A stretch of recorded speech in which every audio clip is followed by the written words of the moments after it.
Mr. Oakes? Thank you. Last year, I believe maybe in 2013, the Senate had done a study on regulatory reform and put some dollar figure, $274 billion on New York's regulations cost business. So has there been progress in eliminating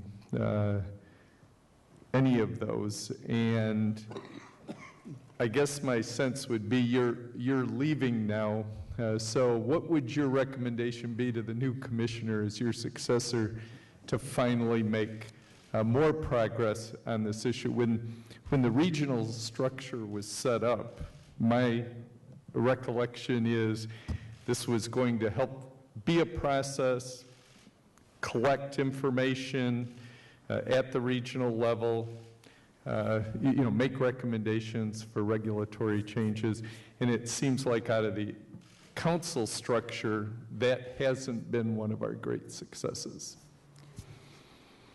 There has been some significant success, especially in certain agencies that have a lot of interaction with businesses, and this is in my observation from ESD. And I'll cite a couple of examples, but the broad answer, is you're right, and I remember that study. I think Senator Gallivan chaired the committee at the time, and it was in the Senate, and this was a big effort, and it identified a lot of important opportunities. At ESD, in any case, we did a thorough scrubbing of rules and regulations that we have that we thought ourselves might be unnecessarily burdensome or cumbersome. We found that a good number of them that we thought might have been rules were laws. A good number of them might have been a regulation was a statutory requirement. And so that makes it more complicated because it's harder just through rulemaking to make an amendment. But we have done that internal review. I know a lot of state agencies are doing this. And again, the examples I'd cite is SLA.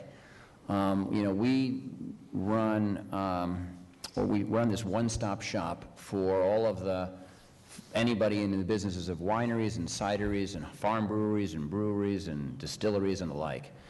And under the leadership of Dennis Rosen, and at the governor's urging, and largely as a result of one of these big summits the governor hosted, a whole slate of regulatory reforms were proposed to SLA, and a great number of them were acted on. And the data we have now, because we run the one-stop shop, so we get the calls from the business owners with complaints, it's a whole nother story. It's a whole nother day. And the licensing data in the last few years is just tremendous. So the good news here is it can be done. That was focused reform just at SLA.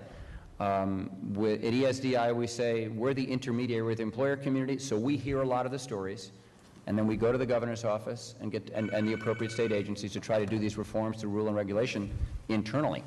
These summits the governor hosts, the one in agriculture, for example, same thing. The CAFO regulations were dramatically improved by most people's standards as a result of one of those summits for the concentrated animal feeding operations a couple of years ago with Pat Hooker. But agency by agency, we are certainly under a mandate from the governor to internally scrub our rules and regulations and see how we can make them more business friendly. It's an ongoing process. My instruction to my successor, Howard Zempsey, is keep doing it. It's relentless. You can never give up. Just keep going, pressing at this. It's complicated. It's a lot of work. It keeps the lawyers busy, but we have to do it. But in ESD, you have scrubbed some of those within your entity, you feel? Do you know how many of those you might have done? Or in our case, Assemblyman, what we've tried to do, our scrubbing included procedural things that slowed us down.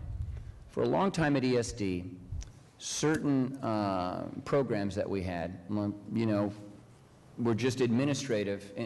In their administration, we weren't working at the speed of business. And so businesses would complain, too long to get this, too long to get that. And we have done some internal reviews to streamline some of these internal processes, never sacrificing a degree of control or accountability, but administrative steps so we can work more quickly and be more responsive. That's one example we focused on. Well, one is that you talked about some of the laws needing changes. Certainly, I'm sure, I would be happy to see that, or I think others in the legislature. certainly to be a part of that. And I know every time there's law change, there ends up being different perspectives. But for instance, I just received today a company, that works 9 days now for 80 hours, so that they give their employees a day off in that time. Paying weekly for that company is now confusing and difficult. How do you do that? Because individuals are now working, imbalanced time. It makes it more difficult for them to do that. So, that I know is a law type change, but there's lots of other ones. And again, my hope would be that as the REDCs continue on, that that process as it was intended, I think, to do some of that, hopefully maybe can be more of a active process. I think that's right. I think it's a very helpful suggestion, and we can do, certainly in the new year, leverage their expertise. They're on-the-ground observers of these things, and they bring us a lot of good information. Thank you. Thank you.